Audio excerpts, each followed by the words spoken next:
No sé, la verdad, si es buena idea o no. A esta hora de la mañana llegan las conversaciones que importan en Cuatro Cabezas. ¿Qué tal, Javier Zaguria?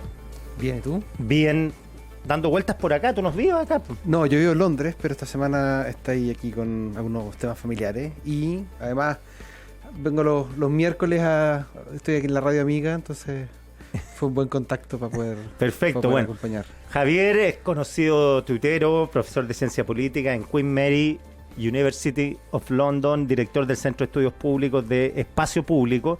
Y lo invitamos ahora para conversar de este tema que es bien fome, pero es súper necesario. Y tratando de traducirlo a todo lo que estábamos relatando con la Carla, todo lo que está pasando ahora. Un vicepresidente de la Cámara de Diputados, que es un prestigioso cargo, es despedido de su partido por aceptar el cargo. Un diputado que no llega a votar, sacamos que dice que el hijo de 3 años le rompió el celular y así que no lo puede entregar porque está siendo formalizado por la justicia. Entonces, cuando uno dice reformar el sistema político, precisamente no es todo, pero una parte importante de esa reforma del sistema político es ver estas cantinfladas que a la gente no le suenan, cómo mejorarla y mejorar la discusión política en la Cámara. Entonces, ¿cómo ves tú esta reforma del sistema político? Yo la veo un poquito complicada. El ejemplo de Gaspar Rivas es quizás súper interesante porque este no es un problema particular del Congreso chileno. O sea, si nosotros miramos lo que pasó el año pasado en el Congreso norteamericano, que es como el ejemplo para los presidencialismos, toda la pelea que hubo dentro del Partido Republicano para poder nombrar al nuevo speaker, al nuevo presidente de la Cámara de Representantes, que es algo que nunca había pasado y ahora se rompieron todas las tradiciones, terminaron todos peleados con todo. En el fondo, los sistemas políticos son instituciones, son reglas, pero las reglas nunca son útiles cuando las personas que están llamadas a seguir esas reglas no están disponibles para seguirlas. Claro, porque esto es hecho por humanos al final. Entonces, efectivamente, el hecho que tú puedas tener reglas muy distintas y que promuevas cierto tipo de conducta no necesariamente significa que se van a cumplir. Yo creo que en el caso chileno, el principal problema que tiene la política y que tiene el sistema en particular es que tenemos un sistema diseñado alrededor de personalidades o de personalismos y no alrededor de colectivos, de grupos o de posturas políticas. ¿Y eso diseñado con ciencia o fue algo que devino en eso y no estaba pensado así? Yo creo que fueron consecuencias minimizadas. O sea, yo conversaba con colegas, por ejemplo, el otro día, hubo un seminario sobre el declive democrático en la Católica el lunes, y muchos recordaban que participaron de las discusiones durante las reformas políticas de Bachelet 1, por ejemplo, el voto voluntario, los cambios, y también algunos que estuvieron en la Comisión Benninger el año 2006, y hablaban de que ellos advertían de que las consecuencias de muchas de las reformas iban a permitir mayor personalización de la política, que es el concepto que usamos en ciencia política, y que eso tenía riesgos como, por ejemplo, que los partidos no fueran capaces de ordenar sus filas, que hubiera emprendedores políticos que llevaban adelante sus cosas, etcétera. Sí, yo creo que sí. O sea, se atisbó. Se atisbó. Yo siempre digo esto que es bien interesante. A nadie se le ocurriría, por ejemplo, hacer una reforma tributaria sin preguntarle a un par de economistas y escucharlos con atención acerca de cuáles son las consecuencias de subir o bajar impuestos. Pero a los cientistas políticos en general los ignoran cuando se trata de advertir las consecuencias. Salvo los que sean militantes. Salvo los que sean militantes y partisanos. Pero aún así, uno mira ahora y la verdad es que ni siquiera muchos colegas que son militantes y partisanos se quejan amargamente que incluso ni a ellos los están escuchando. Claro, porque está esta tesis que ustedes son de la academia, la verdad, y el mundo real es otro. Lo mismo podríamos decirle a muchos economistas que hacen política tributaria, ¿no? Entonces yo creo que hay un tema ahí bien importante. Por ejemplo, para ponerte un ejemplo, aparece que el problema hoy día es la fragmentación. Todo el mundo habla que la fragmentación impide la gobernabilidad, la fragmentación está detrás de todos estos problemas. Y yo la verdad es que te diría que no. Carlos Huneeus publicó una columna ayer en el Mercurio hablando del tema. La fragmentación no es el problema en sí. El problema es que tú podrías tener 2 partidos. Pero si dentro de esos 2 partidos vas a tener puros caudillos, vas a tener fragmentación igual. Lo único que hiciste es mover esa fragmentación de distintos partidos adentro de los partidos y esas tribus iban a tener llenos de díscolos. Al final del día la pregunta es cómo un gobierno o una coalición es capaz de juntar los votos, coordinar, sacar propuestas. Y eso, cuando tú tienes una política altamente personalizada como la chilena, da lo mismo si tú tienes 2 o 15 partidos. Ahí el problema es otro. Ya, ¿y cómo arreglarías tú el problema en la medida de lo posible, como decía Patricio Elwes, teniendo en cuenta que se requiere un cambio, porque eso parece que hay consenso que así la cosa va a andar mal. Mira, hay dos campos entre los que promueven un cambio rápido. Yo leía el grupo de economistas que se juntó en la UDD hace un par de semanas y ellos hablaban, hay que hacer un cambio rápido en 45 días. Yo decía, chuta, 45 días es un poquito apresurado, pero bueno. Y que creen que en el fondo hay una bala de plata que no existe para poder solucionar el problema. Y lo otro es la conversación que yo he tenido muchas veces con representantes de los partidos políticos que están muy amarrados como a lo que ellos creen que es posible movilizar. Porque lo llaman por cultura política, etcétera. Pero ese es el problema de la autorregulación. O sea, en estricto rigor, lo que nosotros tenemos cuando reformamos el sistema político son políticos que se autorregulan. Y es lo mismo que te pasaría en cualquier industria que tú tienes autorregulación, donde los límites son muy... O sea, de afuera se ve mucho más posible el cambio que de adentro, porque los límites están. Yo lo que haría sería fortalecer a los partidos políticos, pero obviamente con costos, o sea, no fortalecerlos a cambio de nada. Y eso se hace, por ejemplo, a través del sistema electoral, eliminando la forma en que votamos. Hoy día votamos por personas. Tú y yo vamos a las elecciones parlamentarias, votamos por Juanito, Juanita, etcétera.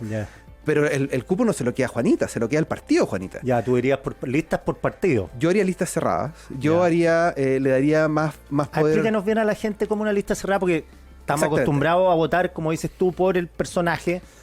Obviamente también que por el partido, pero el personaje. Entonces, hoy día lo que pasa es que yo voto por un personaje. Las campañas están hechas a través del personaje. Y de hecho los personajes, cuando son exitosos, tienen como esta votación propia, tienen su propio base electoral.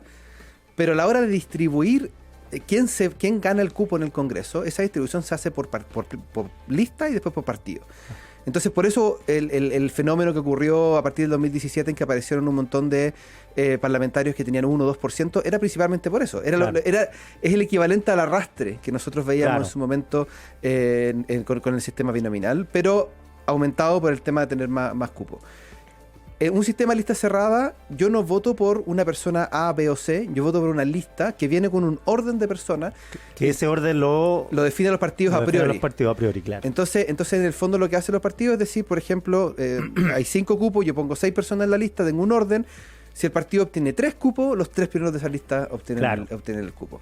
Entonces, claro, yo sé quiénes son esas personas, no es un voto en blanco, no es un cheque en blanco al partido. Y todas esas personas tienen una historia, una biografía. Exactamente, pero por ejemplo, muchos países que tienen estos sistemas permiten que personas que no necesariamente son muy populares en la calle, pero que son muy buenos para hacer su trabajo en política, entren al Parlamento. Tiene sentido. Porque en el fondo lo que uno está perdiendo es talento. Hoy día, para poder ser electo, tú necesitas tener buen talento electoral, pero no necesariamente buen talento legislativo. Claro, político. Y eso pasa por el conocimiento, que siempre te dicen, no, es que ponemos a los famosos porque es muy caro hacerse famoso en tan poco tiempo. Exactamente. Porque, y en el fondo lo que yo quiero es arrastrar mayor cantidad de votos a mi partido para poder sacar mayor cantidad de gente. Entonces, ese tipo de situaciones yo creo que las listas, y eso se llama lista cerrada, porque yo voto por la lista y el orden viene predefinido, mientras que en el caso de el sistema chileno, lo que nosotros tenemos se llama lista abierta, distintos nombres, pero en el fondo yo voto por una persona, pero si esa persona saca más o menos votos, no asegura que esa persona saque la lista. Y eso pasa desde el binominal, o sea, no es algo nuevo del sistema actual. Y hay casos,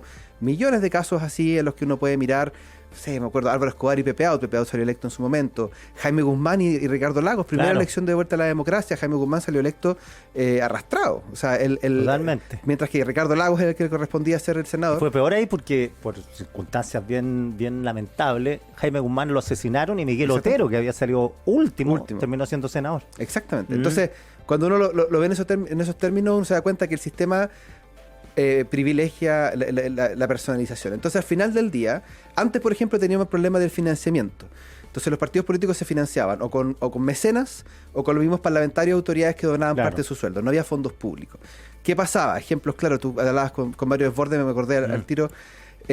Cuando Mario Desbordes era secretario general, el que roncaba en la Revolución Nacional era Carlos Larraín. Y Carlos Larraín era el mecenas del partido y todos sabían que él ponía la plata para las campañas. Y hacía una charla así como, ¿usted va a estar a favor o no del aborto? Si está, todos tenían que decir que no y tenía las lucas. Entre medio ocurrió el cambio a la ley de financiamiento de los partidos políticos y se recibió financiamiento público y eso permitió, por ejemplo, que personas como Mario Desbordes, que no tenían las espaldas financieras para ser el mecenas, pudieran acceder al poder dentro de los partidos, porque en el fondo ya el mecenas deja de ser tan relevante a la hora de elegir. Es lo mismo con respecto al sistema electoral.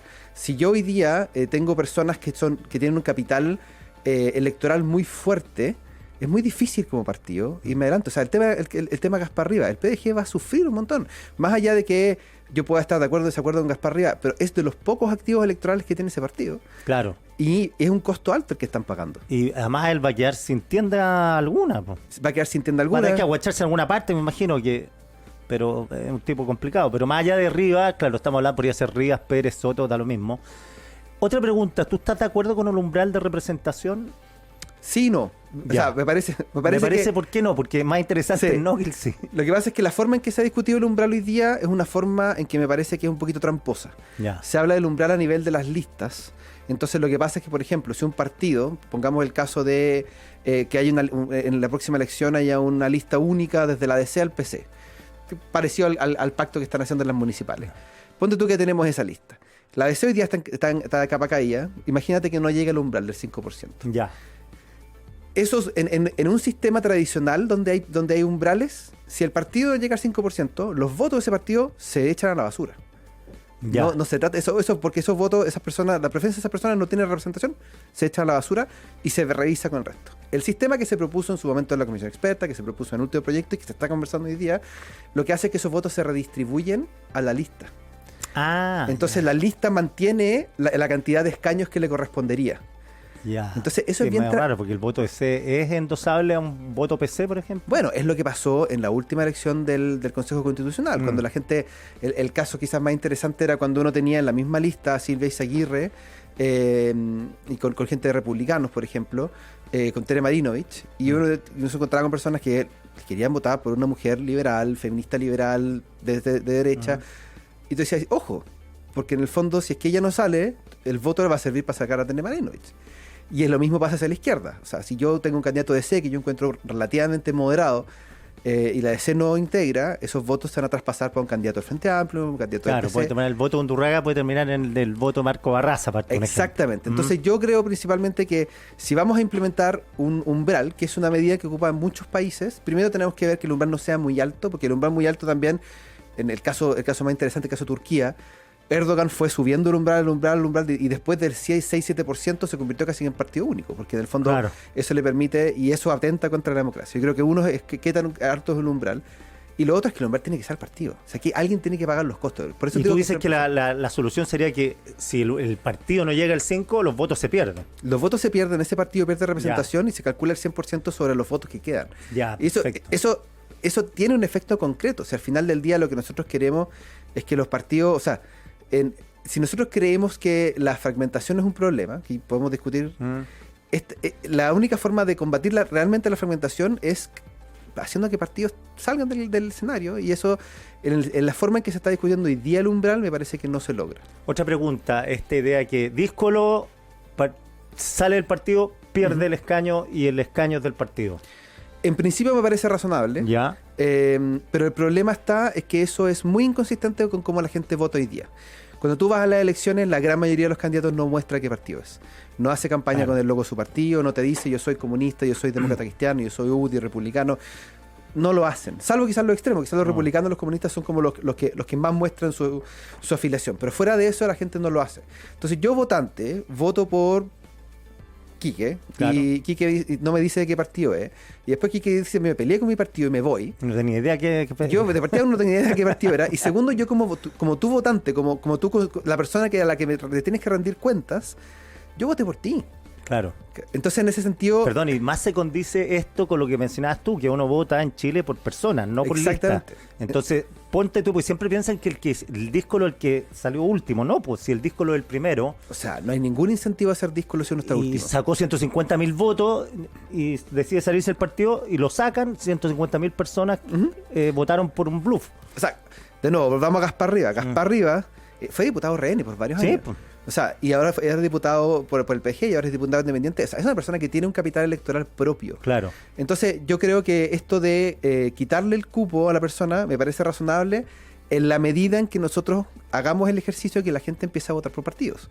Y que la gente y que haya una relación directa entre mi voto y quién recibe ese voto. Hoy día no es transparente eso. Hoy día las personas votan y después es como que entra una caja negra y sale distribuido una cantidad de escaños por partido. Entonces, como distancia entre lo que yo hago en la urna y lo que efectivamente termina, yo creo que es bastante difícil de trabajar. Lo que concluyo de lo que me dices tú es que para reformar el sistema político se trata de una serie de medidas que van concatenadas y que una depende de la otra y de la otra, porque en las conversaciones constituyentes lo que pasó es que para satisfacer a todos se hizo una pegatina con una de esto, entonces decía, pero esto no conversa con esto, no importa, porque esto es lo que quieren uno, esto es lo que quieren otro, hagamos la pegatina. Hay dos cuestiones. Cuando partió el primer proceso constituyente, yo ese entonces estaba recién asumido como presidente de la Asociación de Ciencia Política de Chile, y nos pasó que a la Comisión de Sistema Político llegaron, como tú decís, cada uno con su agenda, y hicieron una pegatina.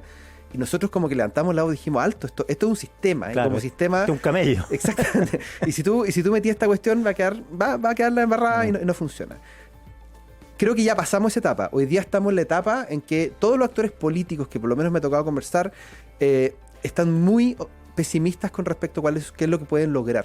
Entonces están muy pensando en 1, 2 o 3 propuestas que ellos creen que pueden pasar, pero la verdad es que esas 1, 2 o 3 propuestas no van a hacer cambios relevantes, pueden generar cambios más difíciles, y el problema está en que estamos en un momento con los niveles de confianza ciudadano tan bajos que yo no sé si tenemos espacio para otro fracaso. No sé si tenemos espacio para vender a la gente una reforma corta al sistema político que no va a tener ninguno de los impactos esperados, pero va a dejar tranquilo o va a sacar de encima el proceso. Yo cuando escucho a mi colega economista que la fe que le ponen al sistema político, como que cambiar el umbral, por ejemplo, de repente mejoraría todos los problemas de la política, y es como, los problemas de la política llevan bastante años, están bastante documentados, no son problemas únicamente en Chile, entonces también tenemos que tener un poquito más de cuidado de pensar que esto se soluciona rápido.